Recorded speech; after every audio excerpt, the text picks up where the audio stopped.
कि जितनी penalty impose की जा सकती है जो स्टैट्यूट में प्रोवाइड है, उतना ही उस पर पेनल्टी इम्पोज की जा सकती है, उससे ज्यादा पेनल्टी इम्पोज नहीं की जा सकती है।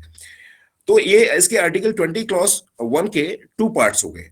उसके बाद में नेक्स्ट है कि no person shall be prosecuted and punished for the same offence more than once. Basically this is double jeopardy का कॉन्सेप्ट है। डबल जेओपार्डी का ये जो आर्टिकल 20 क्लॉज 2 को डबल जेओपार्डी कहा जाता है कि no person shall be prosecuted and punished, कि ना तो किसी व्यक्ति को प्रोसिक्यूट किया जाएगा ना पनिश किया जाएगा सेम ऑफेंस के लिए मोर देन वंस। कि मतलब एक बार अगर उसको पनिश कर दिया गया है, प्रोसिक्यूट कर दिया है और पनिश कर दिया गया है, तो दोबारा से उसी ऑफेंस के लिए उसको ना तो प्रोसिक्यूट किया जाएगा और ना ही उसे पनिश किया जाएगा। इसका थर्ड क्लॉज है आर्टिकल 20 क्लॉज 3 कहता है कि no person accuse of an offence shall be compelled to a witness against himself, कि किसी भी व्यक्ति को उसे उसके स्वयं के विरुद्ध विटनेस बनने के लिए कंपेल नहीं किया जाता। ये जो कॉन्सेप्ट है वो सेल्फ इंक्रिमिनेशन का कॉन्सेप्ट कहलाता है, सेल्फ इंक्रिमिनेशन, कि उस व्यक्ति को स्वयं के खिलाफ कोई भी स्टेटमेंट देने के लिए, एडमिशन है, कन्फेशन, या फिर सपोज कीजिएगा कि वो करने के लिए, जस्ट अ मिनट।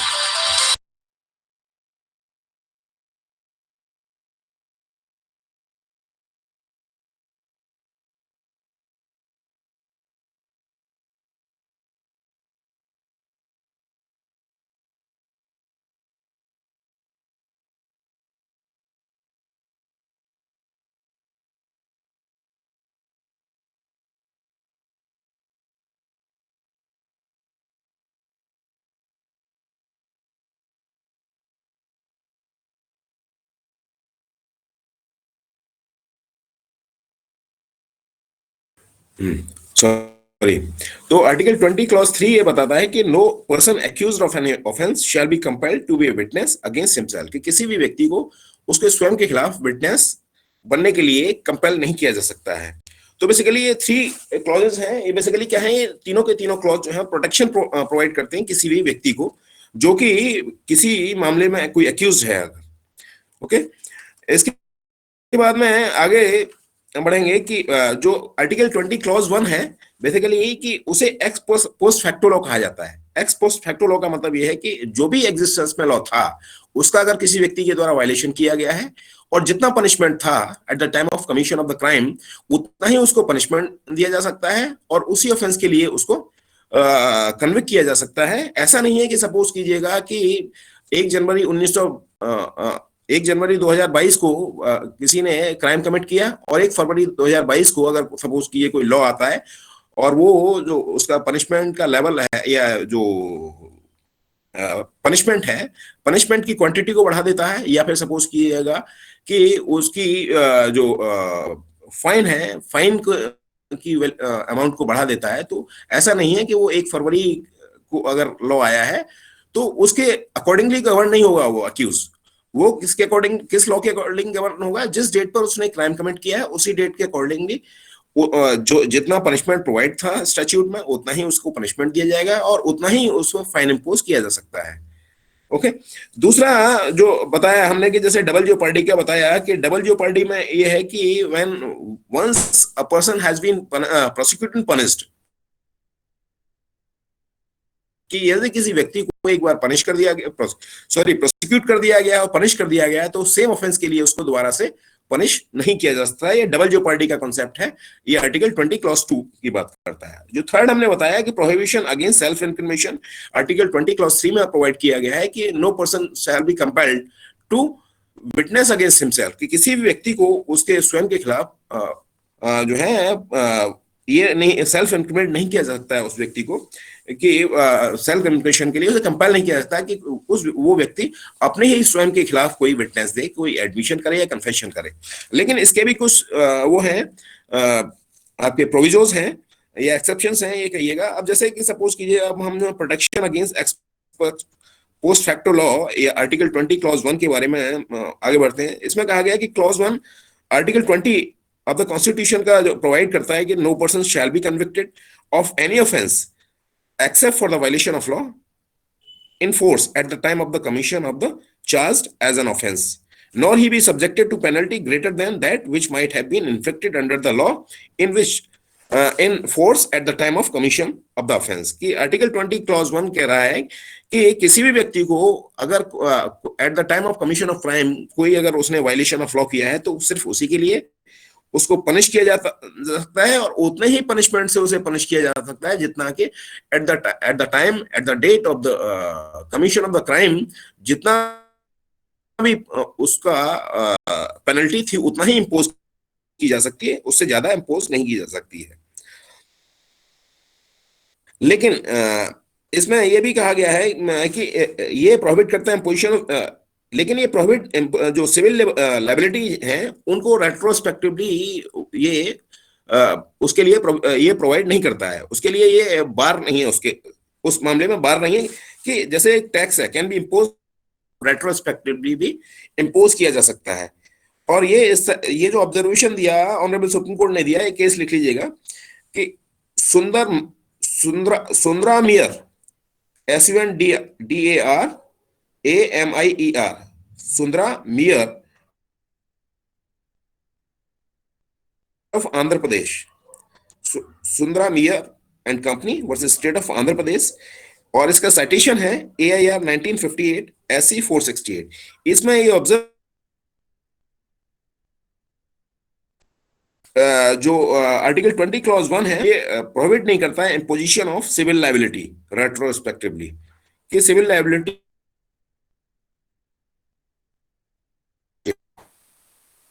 जैसे कि कैन बी इम्पोज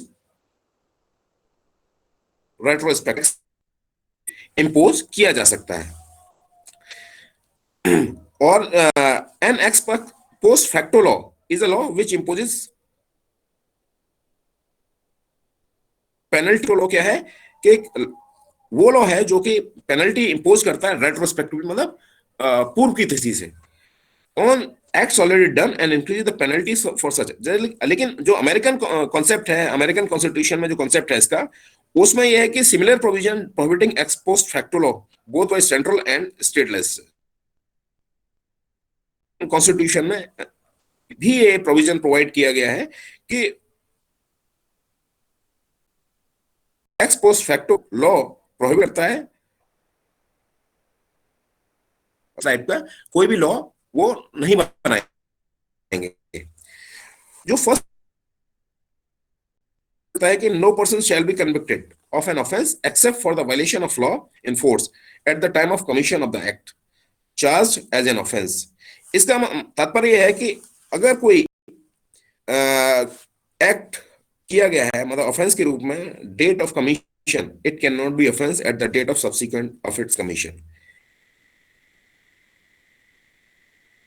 ऑफेंस नहीं था और बाद में वही एक्ट जो है वो वायलेशन ऑफ लॉ हो जाता है, तो वो रेट्रोस्पेक्टिवली वहां पर ये प्रोहिबिट करेगा कि कोई अगर एक्ट किया गया है तो उसको पुराने डेट से उसको प्रोसिक्यूट नहीं किया जा सकता, ये यहाँ पे बार होगा।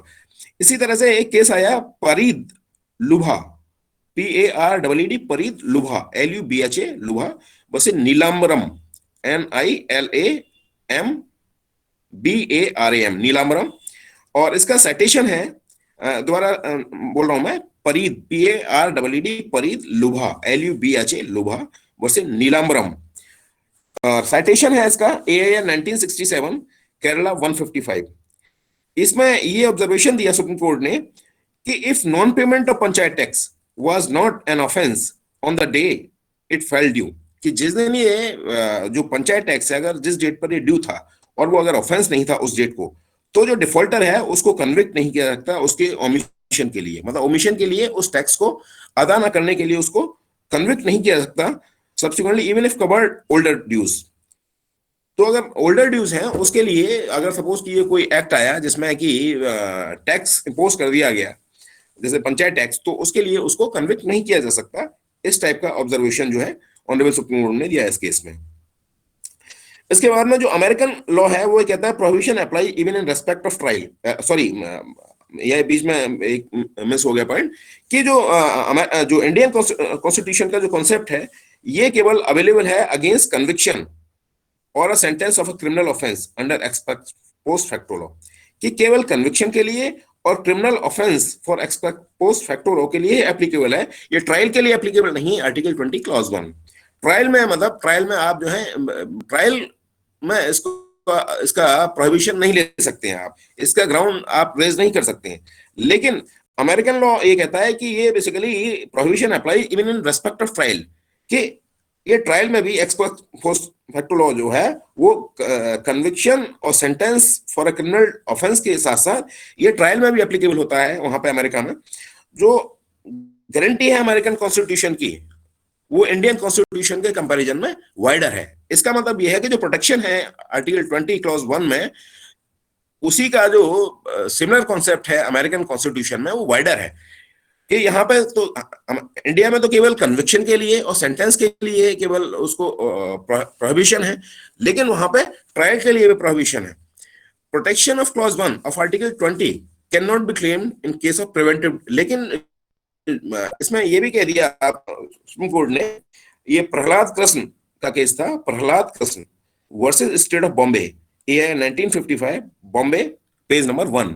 इसमें ये ऑब्जर्वेशन दिया कि जो प्रोटेक्शन है क्लॉज 1 का, आर्टिकल 20 क्लॉज 1 का, वो प्रिवेंटिव डिटेंशन के केसेस में क्लेम नहीं किया सकता है, या फिर ये demanding security from a person के लिए भी एप्लीकेबल नहीं होगा। Okay, the prohibition is just for conviction and sentence only, कि जो प्रोहिबिशन है वो केवल, जो बार है वो केवल कन्विक्शन के लिए, सेंटेंस के लिए, not for prosecution and trial under respective law. कि मतलब ट्रायल के लिए इसको ट्रायल प्रोहिबिटेड नहीं है। इसका मतलब यहाँ पे कह दिया गया, जो ये केस था Shiv Bahadur Singh versus state of Vindhya Pradesh, Shiv Bahadur Singh versus Vindhya Pradesh, AI 1963 SC 394, और इसी तरह से union of India versus Sukumar Pyne, union of India versus Sukumar Pyne PYNE पायन, AIN 1966 SC 1206। इसमें ऑब्जर्वेशन दिया ऑनरेबल सुप्रीम कोर्ट ने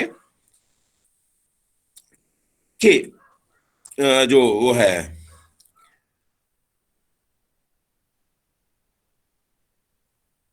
trial and procedure different from what it was at the time of commission of the offence, कि जो trial है वो eight the time of commission of the crime के time पर different होगा। लेकिन सपोज कीजिए अगर कोई स्पेशल कोर्ट कॉन्स्टिट्यूट हो जाता है after the commission of the offence can not B so facto be held unconstitutional. जैसे सपोज कीजिए बहुत सारे डिफरेंट जुरिसडिक्शन के कोर्ट्स को कॉन्स्टिट्यूट किया जाता है डिफरेंट गवर्नमेंट्स के द्वारा। जैसे लेटेस्ट जो हमारे यहाँ यूपी गवर्नमेंट ने कॉन्स्टिट्यूट किया है, MP MLA कोर्ट किया है कॉन्स्टिट्यूट, तो वहां पे जितने भी MP MLAs के जितने भी क्रिमिनल केसेस हैं सारे के सारे उसी कोर्ट में ट्रांसफर हो जाएंगे सारे डिस्ट्रिक्ट्स में। हर डिस्ट्रिक्ट में एक MP MLA कोर्ट होता है। तो अब यहाँ पे ये भी नहीं की जा सकती है उस एक्यूज के द्वारा, जो कोई MP MLA है, कि हमारा जो ट्रायल है वो रेगुलर कोर्ट में चलना चाहिए, स्पेशल कोर्ट में उसका ट्रायल नहीं होगा। तो यहाँ पे इसको प्रोहिबिट नहीं किया जा सकता है, क्योंकि जब कोई भी ऑफेंस कमिट किया उस पर्टिकुलर MP MLA ने, तो उस टाइम स्पेशल कोर्ट नहीं रही होगी। लेकिन अगर स्पेशल कोर्ट कॉन्स्टिट्यूट हो गई है तो आर्टिकल 20 क्लॉज 1 का उसको प्रोहिबिशन का ग्राउंड नहीं मिल सकता है। जो सेकंड पार्ट है इसका क्लॉज 1 का, वो कहता है ये प्रोटेक्ट करता है किसी व्यक्ति को from a penalty greater than that which he might have been subjected to at the time of commission of offence, कि जितनी पेनल्टी जिस टाइम पर उसने कोई ऑफेंस कमिट किया, किसी एक्यूज के द्वारा, किसी व्यक्ति के द्वारा कोई भी ऑफेंस कमिट किया गया जिस टाइम पर, जैसे सपोज कीजिए आज जितना पेनल्टी है, आज कोई ऑफेंस कमिट किया गया है और मालूम पड़ा कल से कोई नया लॉ आ जाता है, उसकी पेनल्टी जो है वो इंक्रीज हो जाती है, तो वहां पर ये नहीं प्ली ली जा सकती है, मतलब यहाँ पे उसको प्रोहिबिट किया जा सकता है उस लॉ के एप्लीकेशन को, क्योंकि जो पेनल्टी जितनी पेनल्टी क्वांटम था आज, उतना ही क्वांटम ऑफ पनिशमेंट उसे दिया जा सकता है। ऐसा नहीं है कि at the time of conclusion of the trial अगर पनिशमेंट सपोज की बढ़ जाता है तो हम जो है उसके अकॉर्डिंगली नहीं, बल्कि जिस डेट पर ऑफेंस कमिट किया गया है जितनी पेनल्टी थी उतनी ही इंपोज की जा सकती है, उससे ज्यादा पेनल्टी इंपोज नहीं की जा सकती है। बेसिकली आर्टिकल 20 क्लॉज 1 का सेकंड पार्ट है वो ये बोलता है, ठीक है। लेकिन अब यहाँ पे ये वाली बात आती है, accuse can take advantage of beneficial provisions of the ex post facto law. लेकिन जो एक्यूज है वो एक्स पोस्ट फैक्टो लॉ के जो बेनिफिशियल प्रोविजंस हैं उनका लाभ ले सकता है। सपोज कीजिए पेनल्टी 3 साल थी जिस दिन ऑफेंस कमिट हुआ, और सपोज कीजिए जिस दिन कन्विक्शन हो रहा है वो ये कहता है कि साहब पेनल्टी आज जो है 3 साल से अब 6 महीने हो गई है, 6 महीने का पनिशमेंट हो गया है, तो वो इस चीज को रेज कर सकता है और उसको इसका बेनिफिट मिलना चाहिए। और इसके लिए ऑनरेबल सुप्रीम कोर्ट ने कहा कि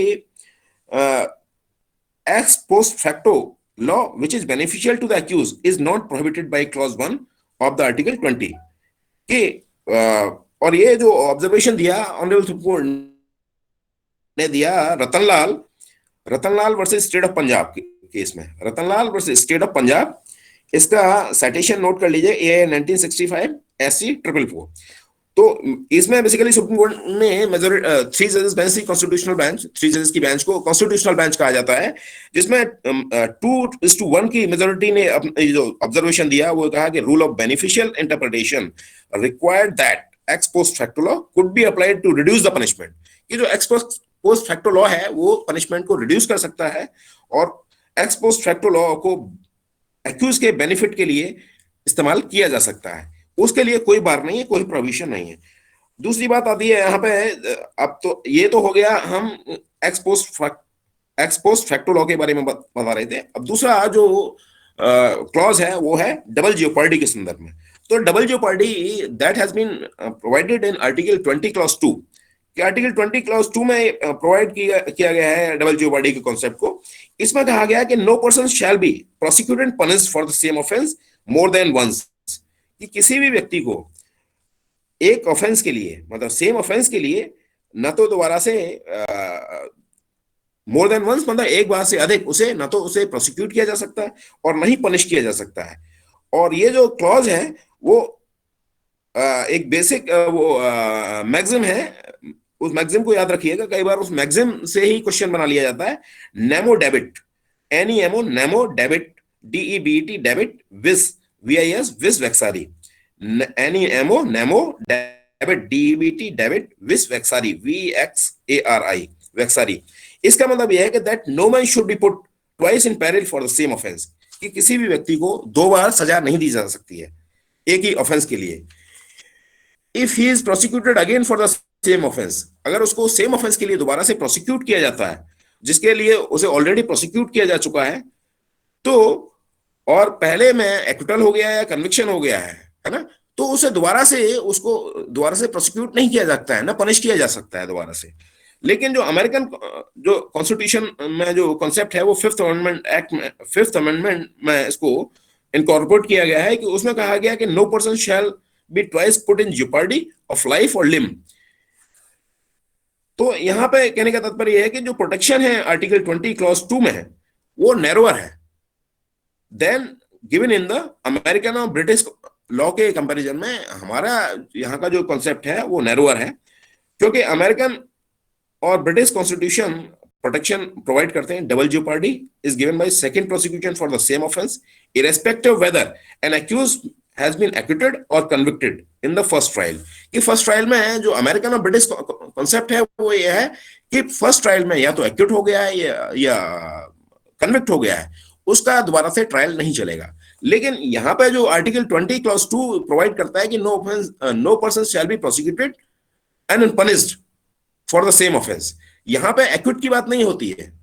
तो इस तरह से अमेरिकन और ब्रिटिश कॉन्स्टिट्यूशन का जो कॉन्सेप्ट है डबल jeopardy के संदर्भ में वाइडर कॉन्सेप्ट है। Under article 20 clause 2 provides the protection against the double punishment is given only when the accused has not been prosecuted but also punished, केवल prosecute ही नहीं किया गया बल्कि पनिश भी किया गया है, और is sought to be prosecuted second time for the same offense, और सेम ऑफेंस के लिए अगर उसका प्रोसिक्यूट किया जा रहा है तब यहाँ पे उसको इसका प्रोटेक्शन मिलेगा आर्टिकल 20 क्लॉज 1 का। जो प्रोसिक्यूशन है वो लिमिट करता है इसके स्कोप को, जो प्रोटेक्शन प्रोवाइड किया गया आर्टिकल 20 क्लॉज 1 में।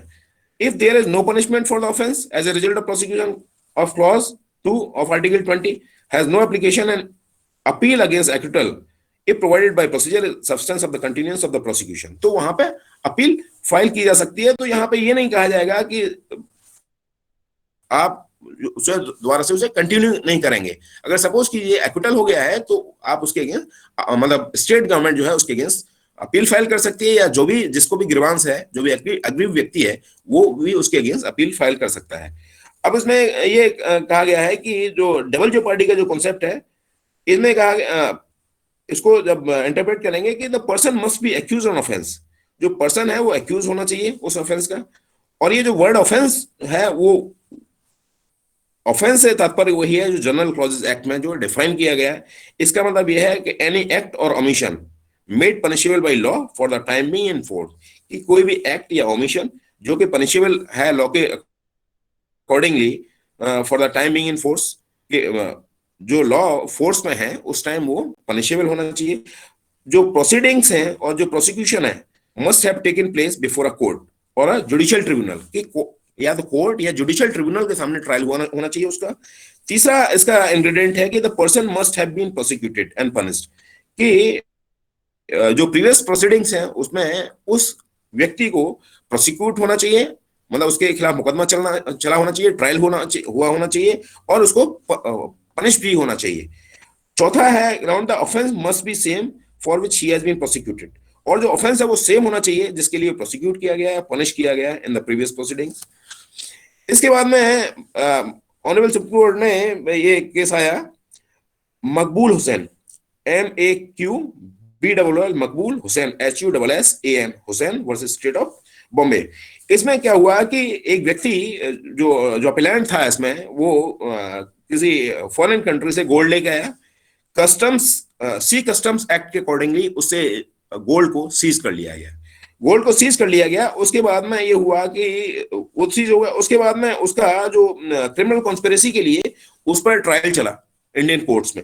जब ट्रायल चला तो उसने कहा कि I have already been prosecuted punished, कि जो गोल्ड है वो सीज हो चुका है। तो उसने कहा गया नो, तो ऑनरेबल सुप्रीम कोर्ट ने कहा कि no, proceeding before that sea customs act is not a judicial proceedings, judicial proceedings नहीं है। इसलिए आप ये नहीं कह सकते हैं कि it's a matter of double jeopardy, double jeopardy का मैटर नहीं होगा, बल्कि ये कहा जाएगा कि वो जो हुआ है वो फैक्ट फाइंडिंग है, फैक्ट फाइंडिंग है जो कि सी कस्टम्स एक्ट में जो भी कार्रवाई हुई है।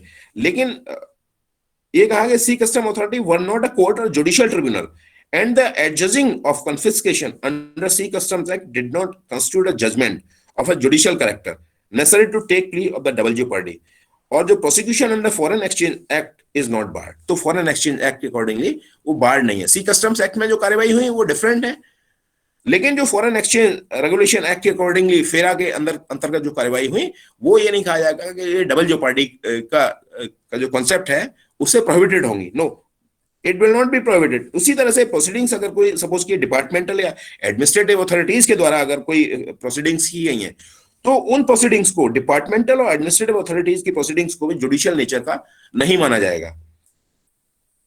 इसके बाद में ये केस आया Venkataraman versus union of India. इसी proceedings regarding administrative department proceedings के संदर्भ में था ये। तो Venkataraman VENKATARAMAN Venkat Raman versus union of India. इसका साइटेशन है AIR 1954 SC 370 है। Venkat Raman versus union of India AIR 1954 SC 375। इसमें अपीलेंट को सर्विस से डिसमिस कर दिया गया था as a result of inquiry under Public Service Inquiry Act 1960 after the proceedings were held before the inquiry commissioner. Later on he was prosecuted for having committed the offense of Indian Penal Code and Prevention of Corruption Act, कि पहले तो उसको dismiss कर दिया गया services से public service inquiry act के accordingly जो इंक्वायरी सेट हुई। उसके बाद में उसके अगेंस्ट इंडियन पिनल कोड और प्रिवेंशन करप्शन एक्ट के अकॉर्डिंगली के प्रोविजंस के में उसके खिलाफ मुकदमा चला। तो उसने कहा कि इट्स अ डबल जेओपार्डी। तो ऑनरेबल सुप्रीम कोर्ट ने इस केस में कहा कि proceedings taken against the appellant before the inquiry commissioner did not amount to prosecution for an offence, कि जो इंक्वायरी कमीशन के सामने जो भी प्रोसीडिंग्स हुई थी उनको, जो अपीलेंट के खिलाफ जो प्रोसीडिंग्स हुई थी उनको जुडिशियल प्रोसीडिंग का दर्जा नहीं दिया जा सकता है। जो इंक्वायरी हुई थी वो फैक्ट फाइंडिंग थी और गवर्नमेंट को डिसिप्लिनरी एक्शन लेने के लिए वो फैक्ट फाइंडिंग थी। और इस तरह से यहाँ पे ये नहीं कहा सकता कि that person has been prosecuted. तो जो सेकंड प्रोसिक्यूशन है उसका जो अंडर इंडियन पिनल कोड और अंडर प्रिवेंशन करप्शन एक्ट में जो उसके अगेंस्ट प्रोसीडिंग्स चल रही थी, उनको ये नहीं माना जाएगा कि that is second time double jeopardy की कैटेगरी में वो प्रोसीडिंग्स नहीं आएंगी। और इस तरह से आर्टिकल 20 क्लॉज 1 के अकॉर्डिंगली, या ये कहिएगा आर्टिकल 20 क्लॉज 2 यहां पे एप्लीकेबल नहीं होगा। Article 20 clause 2 will have no application where punishment is not for the same offence. लेकिन अब दूसरा एक ग्राउंड आ गया कि अगर आर्टिकल 20 क्लॉज 2 कहां एप्लीकेबल नहीं होगा, सपोज कि ये डिफरेंट डिफरेंट एक्ट किए गए हैं, है ना, ऑफेंस का जो वो है नेचर है दैट इज डिफरेंट, तो वहां पे ये नहीं कहा जाएगा कि वो डबल जेओपार्डी की कैटेगरी में नहीं है कि offence are distinct, the rule of double jeopardy will not apply. कि ऑफेंस अगर डिस्टिंक्ट है तो डबल जेओपार्डी का रूल एप्लीकेबल नहीं होगा। जहां पे पर्सन को प्रोसिक्यूट किया गया, पनिश किया गया सी कस्टम्स एक्ट में, और उसके बाद में लेटर ऑन उसको प्रोसिक्यूट किया जाता है इंडियन पिनल कोड में क्रिमिनल कॉन्स्पिरेसी के लिए, तो जो सेकंड प्रोसीडिंग्स हैं, जो सेकंड प्रोसिक्यूशन है इंडियन पिनल कोड का, वो बार्ड नहीं होगा because it was not for the same offence. और ये ऑब्जर्वेशन दिया लियो रॉय, नोट डाउन कर लिए, Leo LEO Leo Roy ROY Roy versus superintendent district jail AIR 1958 SC 119। तो इसमें जो ऑब्जर्वेशन दिया गया वो यही दिया गया कि if the offence are distinct rule of double jeopardy will not apply. कि अगर ऑफेंसेस डिफरेंट हैं, डिस्टिंक्ट हैं, तो वहां पर उसको डबल जेओपार्डी का कॉन्सेप्ट एप्लीकेबल नहीं होगा। जैसे सपोज कीजिए सी कस्टम्स एक्ट में प्रोसिक्यूट किया गया, पनिश किया गया, और उसके बाद में उसी व्यक्ति को प्रोसिक्यूट किया गया क्रिमिनल कॉन्स्पिरेसी के लिए, तो यहाँ पे जो क्रिमिनल कॉन्स्पिरेसी जो इंडियन पिनल कोड के अकॉर्डिंगली जो उसके अगेंस्ट प्रोसीडिंग्स चली, उनमें डबल जेओपार्डी का कॉन्सेप्ट एप्लीकेबल नहीं होगा। अब आगे बढ़ते हैं कि जो article 20 clause 2 does not apply where the person is prosecuted and punished for the second time and subsequent proceeding mere continuation of the previous proceedings. कि जैसे सपोज कीजिएगा कन्विक्शन हो गया, प्रोसिक्यूट किया किसी व्यक्ति को, उसके बाद कन्विक्शन हो गया, कन्विक्शन के बाद में सपोज कीजिएगा कि उसके अगेंस्ट अपील होता है, तो जो अपील है दैट इज द कंटिन्यूएशन। तो यहाँ पे ये डबल जेओपार्डी का कॉन्सेप्ट नहीं एप्लीकेबल होगा। सपोज कीजिएगा कि कन्विक्शन हुआ और स्टेट जो जाता है, जो स्टेट पार्टी है, वो उसके enlargement of the quantum of punishment के लिए अगर वो अपील मूव करता है, तो ये नहीं कहा जाएगा वहां पे कि ये डबल जेओपार्डी से एप्लीकेबल होगा यहाँ पे। It means that can be done. Double jeopardy का जो कॉन्सेप्ट है यहाँ पे अट्रैक्ट नहीं होगा। अब एक केस है ए मुल्ला वर्सेस स्टेट ऑफ महाराष्ट्र। इसमें बेसिकली क्या हुआ कि जो अपीलांट्स थे उनको सेक्शन 409 IPC में उनको उनके अगेंस्ट प्रोसीडिंग्स चली, और section 5 of prevention corruption act में, क्योंकि उन्होंने जो रिकवरी मेमो थी, जितना अमाउंट गोल्ड सीज किया गया था उससे कम अमाउंट को उन्होंने रिकवरी मेमो में उसकी एंट्री की, और बाकी का जो सामान है उसको, बाकी का जो गोल्ड सीजर था उसे अपने पास रख लिया। तो यहाँ पे क्या हुआ कि जो उनके against foreign exchange regulation act में भी कार्रवाई हुई, है ना, और उनके अगेंस्ट जो है IPC में भी कार्रवाई प्रोसीडिंग्स चली। तो जब उन्होंने ये रेज किया कि ये तो डबल जेओपार्डी हो जाएगी, तो कोर्ट, ऑनरेबल सुप्रीम कोर्ट ने कहा कि नो, वो जो है डिफरेंट प्रोसीडिंग्स थी और ये डिफरेंट प्रोसीडिंग्स हैं और डिफरेंट ये डिस्टिंक्ट हैं दोनों चीजें, तो यहाँ पे डबल जेओपार्डी का कॉन्सेप्ट जो है वो एप्लीकेबल नहीं होगा। इसी तरह से एक केस आया, ये सूबा सिंह SUBA सूबा सिंह वर्सेस देवेंद्र कौर। इसमें बेसिकली एक्यूज का कन्विक्शन हुआ section 304 of the Indian Penal code में, डिसीज की डेथ के लिए उसको रेस्पॉन्सिबल होल्ड करते हुए। लेटर ऑन जो डिसीज की वाइफ थी उसने कंपनसेशन के लिए एक प्रोसीडिंग स्टार्ट की, तो उसमें डिक्री जो हुई डैमेजेस के लिए उसको जो दी गई डिक्री हुई डैमेजेस जो दिए गए डिसीज की वाइफ को, तो जो कंपनसेशन के रूप में, तो यहाँ पे ये जो अक्यूज था उसने चैलेंज किया कि already I have been punished. तो कोर्ट, ऑनरेबल कोर्ट ने कहा, सुप्रीम कोर्ट ने कहा कि नो, ये जो प्रोसीडिंग्स हैं डिफरेंट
SC-29।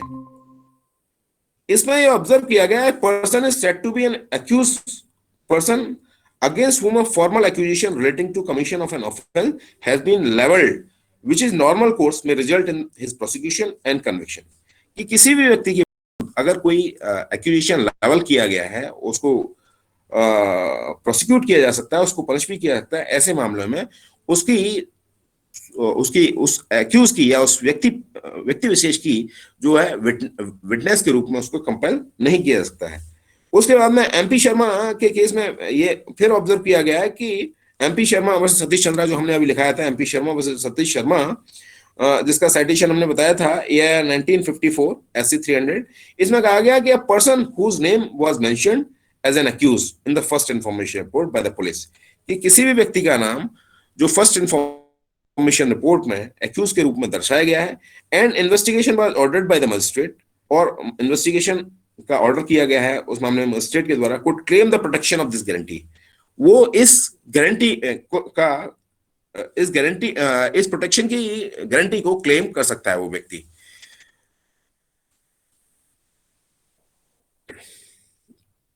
तो यहां पे ये है कि जो लेकिन जो गारंटी है कॉन्स्टिट्यूशन ने जो प्रोवाइड की है, वो अगर अमेरिकन कॉन्स्टिट्यूशन से अगर कंपैरिजन किया जाए तो वो नैरोअर है। In America the protection of self crimination is not confined to accused only, कि अमेरिका में केवल एक्यूज को ही प्रोटेक्शन प्रोवाइड नहीं है, बल्कि it is also available to a witness. The position is same in the English law. जो America में position है अमेरिकन कॉन्स्टिट्यूशन में, वही पोजीशन ब्रिटिश कॉन्स्टिट्यूशन में है।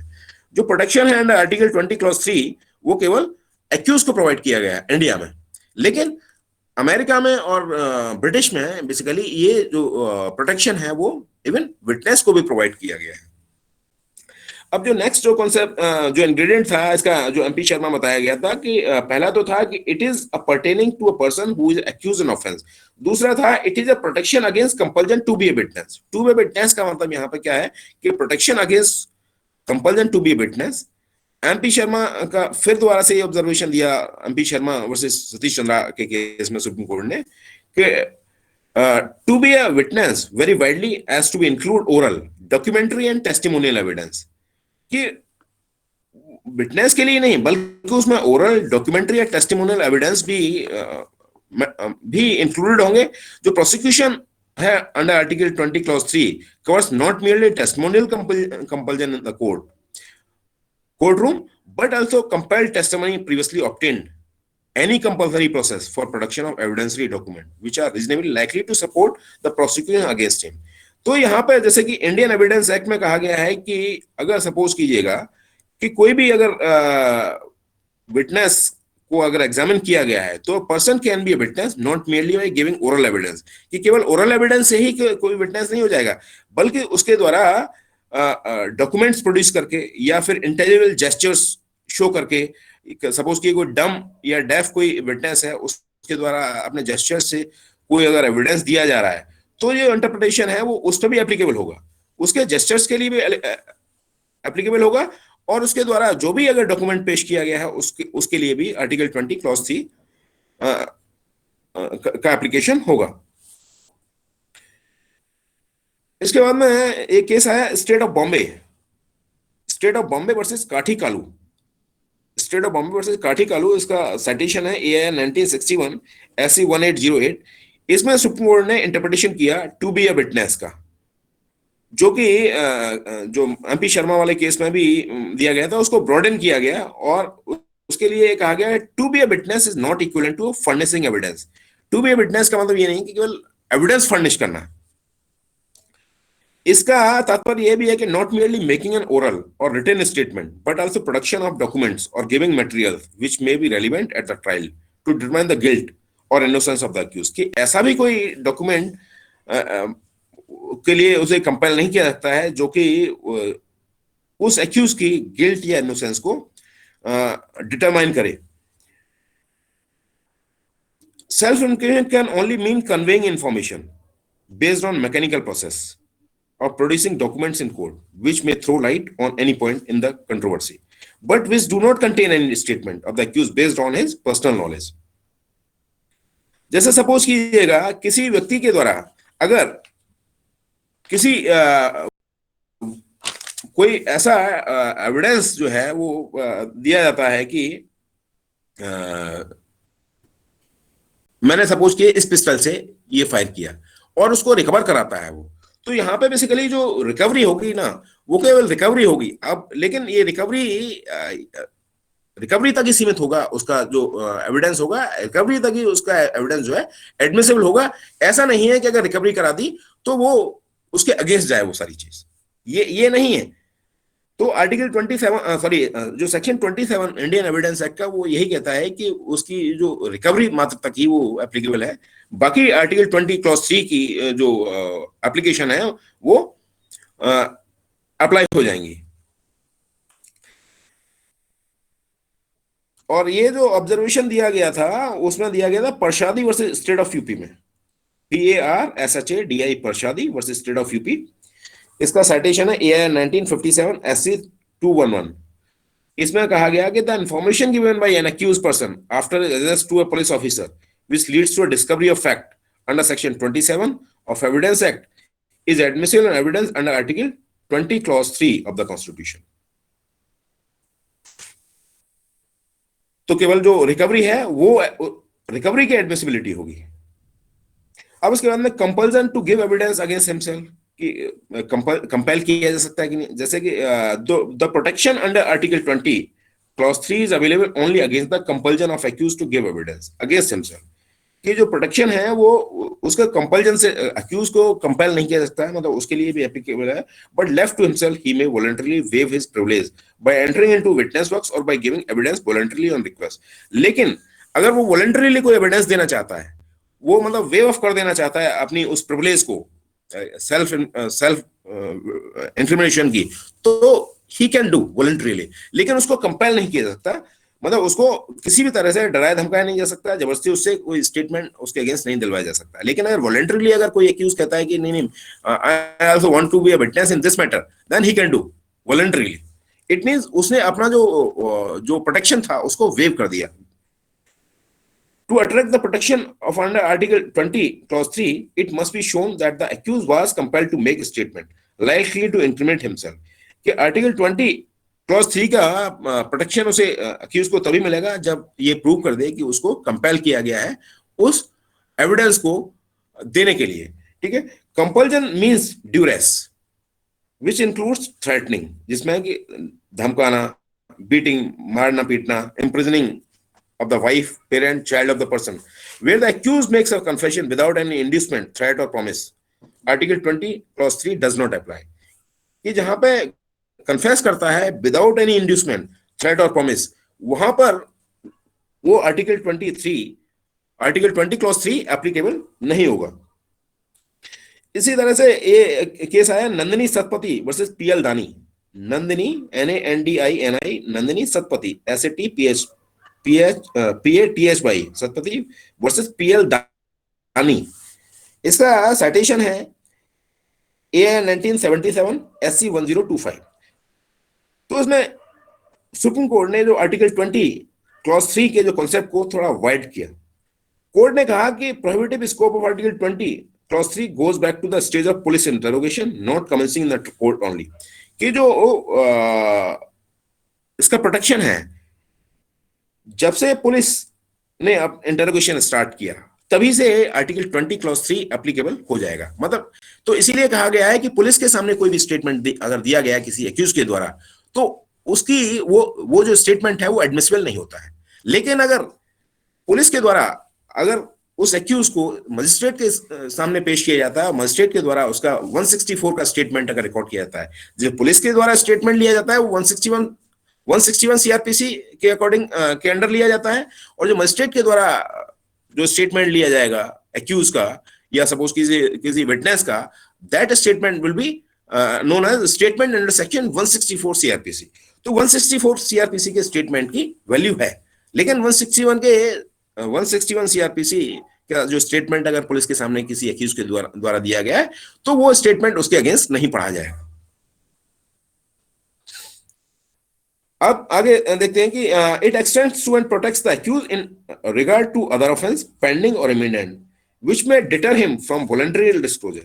जो phrase है compelled testimony must be read as evidence procured not merely by physical threats. केवल physical threats या violence से ही नहीं है या interrogative से ही नहीं है. Must be read as evidence procured not merely by physical threats, violence, interrogative, proximity, overbearing, and intimidatory methods and the like. Thus, compelled testimony is not limited to the physical torture or coercion, but extend also to technique of psychological interrogation पे भी applicable होती है. Psychological interrogation which cause mental torture in a person subject to such interrogation.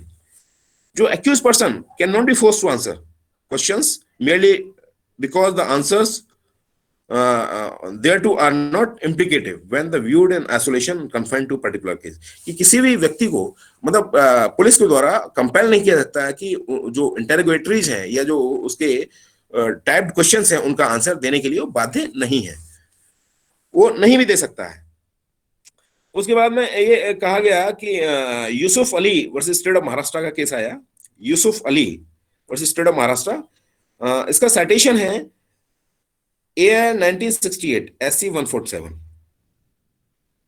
इसमें कहा गया कि tape recorded statement made by the accused though made without knowledge of the accused, कि tape recorded statement accused के द्वारा दिया गया है, हालांकि वो उसकी नॉलेज के बिना है, बट विदाउट फोर्स और oppression was held to be admissible in evidence. जैसे सपोज कीजिएगा कि टेलीफोनिक कन्वर्सेशन है, एक्स और वाई के बीच में टेलीफोनिक कन्वर्सेशन हो रहा है, एक्स इज एक्यूज और वाई के द्वारा उसको रिकॉर्ड कर लिया गया है. तो वो बेसिकली थ्रेट या ऑपरेशन की वजह से या इंड्यूसमेंट की वजह से स्टेटमेंट नहीं आया, वो फ्री और वॉलंटरी स्टेटमेंट है. तो वो जो स्टेटमेंट होगा वो टेप रिकॉर्डेड स्टेटमेंट जो होगा वो एडमिसिबल होगा एविडेंस पे.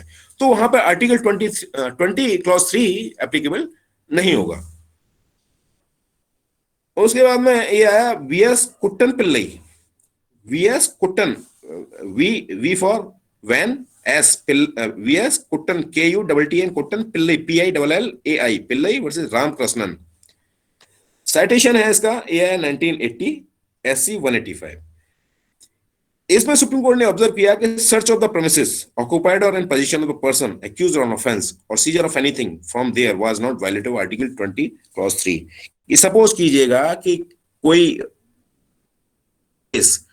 एक्यूज के पोजीशन में और वहां उसका उस प्लेस का सर्च होता है और वहां से कुछ सीजर मिलता है, सीज होता है वहां से कुछ ऐसा मटेरियल जो कि उसके अगेंस्ट हो सकता है, तो वो आर्टिकल 20 क्लॉज 3 का नहीं है. If any document is recovered as a result of search and seizure, it can be produced in the courts as an evidence against the accused, as he is not compelled to give witness against himself. तो वहां पे produce किया जा सकता है और वो जो सीजर या सर्च में से जो सीज किया गया है जो document, that can be used against accused. तो वहां पे आर्टिकल 20 क्लॉज 3 एप्लीकेबल नहीं होगा. उसी तरह से state versus M Krishnan Mohan, state versus M Krishnan Mohan का case, state versus M Krishnan Mohan. Citation है इसका AI 2008 SC 368. इसमें कहा गया कि taking specimen fingerprint handwriting from an accused is not prohibited by article 20 clause 3 as being witness against himself. और ये जो है ना, इसके बाद में जो सेक्शन है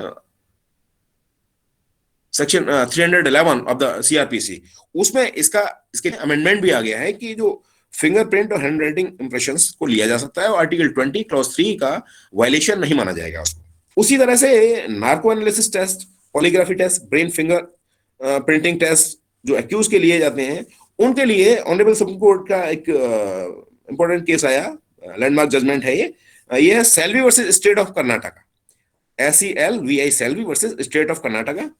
इसका साइटेशन है, ये basically narco analysis, polygraphy, brain finger printing test of accused के लिए, और इसमें कहा गया है कि basically this test are violative of article 20 clause 3. और इस साइटेशन लिख लिया इसका AI 2010 SC 1974. इसमें एक्यूज ने चैलेंज किया वैलिडिटी को सर्टेन साइंटिफिक टेक्निक्स जैसे कि narco analysis, polygraphy, brain finger printing, beep test without their consent as violative of Article 20, Clause 3 of the Constitution. तो बेसिकली इसके केस को डिसाइड करते हुए ऑनरेबल सुप्रीम कोर्ट ने इंटरनेशनल कन्वेंशन है, हालांकि वो पार्लियामेंट के द्वारा उसको रेटिफाई नहीं किया गया है, वो कन्वेंशन है, convention against torture and other cruel, inhuman और डिग्रेडिंग ट्रीटमेंट और पनिशमेंट, 1984 का ये कन्वेंशन है। तो इसमें ऑनरेबल सुप्रीम कोर्ट ने ऑब्जर्व किया कि और गाइडलाइंस लेट डाउन की इसमें कि जो नार्को एनालिसिस टेस्ट है, पॉलीग्राफिक टेस्ट है, बीप टेस्ट है, इनके लिए क्या क्या डिटरमाइन किया जाना चाहिए। तो इसमें सब ये पहला गाइडलाइन ये इन्होंने फ्रेम की ऑनरेबल सुप्रीम कोर्ट ने कि no lie detector test should be administered except on the basis of consent of the accused, कि कोई भी लाई डिटेक्टर टेस्ट को एडमिनिस्टर तब तक नहीं किया जाएगा जब तक कि अक्यूज की कंसेंट नहीं ले ली गई है। An option should be given to the accused whether he wishes to avail such test और नॉट। उसको ऑप्शन दिया जाएगा, अगर वो कहता है कि no, then you can not take lie detector test. दूसरा गाइडलाइन फ्रेम की गई कि if accused volunteers for a lie detector test, अगर वो वॉलंटियर करता है लाई डिटेक्टर टेस्ट के लिए, he should be given access to a lawyer, तो उसके साथ में उसको एक लॉयर की एक्सेस दी जाएगी। उसके साथ में physical, emotional, legal implications of such test should be explain to him by the police and his lawyer, और पुलिस के द्वारा और उसके लॉयर के द्वारा इसके जो फिजिकल और इमोशनल, लीगल इम्प्लीकेशंस हैं इस टेस्ट के, उनको भी एक्सप्लेन किया जाएगा उस अक्यूज को। जो कंसेंट है should be recorded by judicial magistrate, जो कंसेंट है लाई डिटेक्टर टेस्ट के लिए अक्यूज की, वो जुडिशियल मजिस्ट्रेट के द्वारा उसको रिकॉर्ड किया जाना चाहिए during the hearing before the magistrate. और जब मजिस्ट्रेट के समक्ष अगर इसकी एप्लीकेशन नार्को एनालिसिस टेस्ट के संदर्भ में कोई अब एप्लीकेशन पर अगर हियरिंग हो रही है, तो person alleged to have been agreed should be duly represented by lawyer, कि उस अलीज व्यक्ति जो है जिसका लाई टेस्ट होना है, एडमिनिस्टर होना है, उसका उसके लॉयर के माध्यम से सुना जाना चाहिए। नेक्स्ट जो गाइडलाइन फ्रेम की गई, at the hearing of person in question should also be told in clear terms, कि उस व्यक्ति को क्लियर टर्म्स में बता देना चाहिए मजिस्ट्रेट के द्वारा कि the statement that if made shall not be confidential statement, कि जो स्टेटमेंट उसके द्वारा लाई डिटेक्टर टेस्ट में जो दिया जाएगा वो कॉन्फिडेंशियल स्टेटमेंट नहीं होगा मजिस्ट्रेट के लिए, but will have the statement made to the police, कि वो मजिस्ट्रेट का के समक्ष स्टेटमेंट नहीं होगा बल्कि वो पुलिस के समक्ष स्टेटमेंट होगा, और जब पुलिस के समक्ष स्टेटमेंट होगा तो वो एडमिसिबल नहीं होगा in the court of law. The magistrate shall consider all factors relating to detention including the length of the detention and the nature of the interrogation. जो मजिस्ट्रेट है वो सारे फैक्टर्स को डिटेंशन के संदर्भ में कि कितने बजे उसको ले जाया जाएगा लाई डिटेक्टर टेस्ट के एडमिनिस्ट्रेशन के लिए, कहां रखा जाएगा, कितने समय, लंबे समय तक रखा जाएगा, वो सारी चीजें क्लियर कट मजिस्ट्रेट के ऑर्डर में होनी चाहिए। नेक्स्ट गाइडलाइन फ्रेम की गई, the actual recording of the lie detector shall be done by an independent agency, और जो एक्चुअल रिकॉर्डिंग है लाई डिटेक्टर टेस्ट की वो इंडिपेंडेंट एजेंसी के द्वारा, जैसे कि हॉस्पिटल है, वहां पर कंडक्ट होनी चाहिए in the presence of the lawyer of the accused. Last guideline जो फ्रेम की गई, a full medical and factual narration of the manner of the information received must be taken on record, कि full medical और factual narration है उसको record पर लिया जाना चाहिए। तो इस तरह से ये आपका आर्टिकल 20 कंप्लीट हो गया। नेक्स्ट जो टॉपिक होगा हमारा, that will be article 21, protection of life and personal liberty. Any query?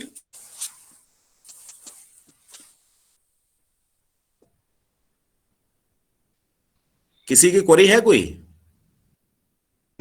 Yes sir. Sir article, जी बताइए बताइए, आवाज नहीं आ रही आपकी।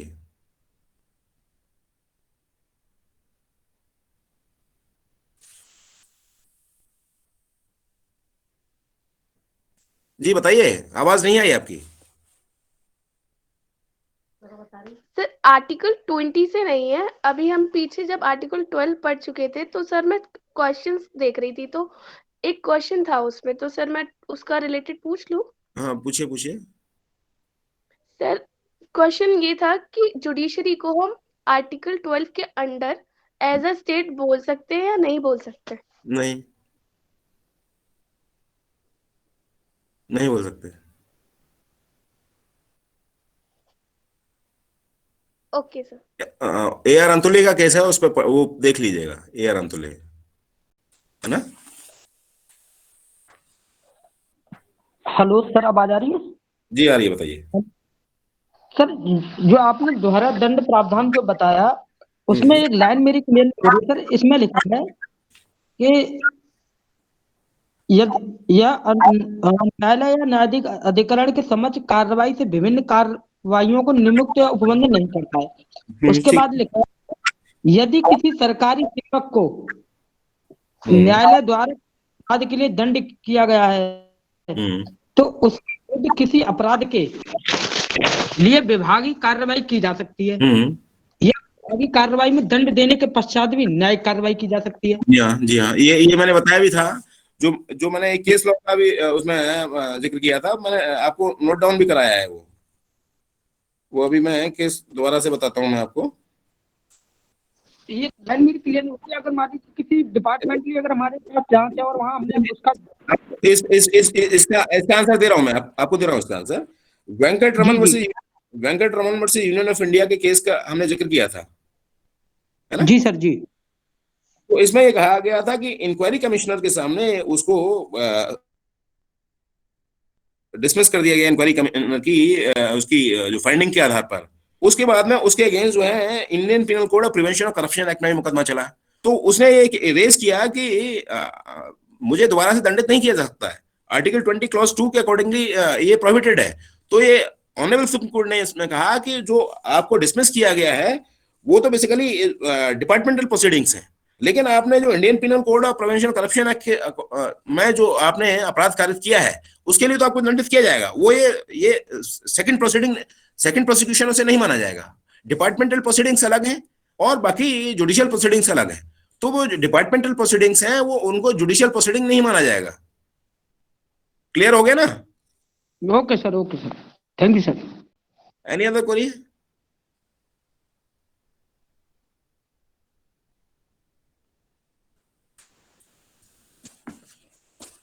और किसी की क्वेरी है या लेफ्ट किया जाए? No sir. No sir. चलो ठीक है, okay okay, good luck. Thank you sir. Thank you sir.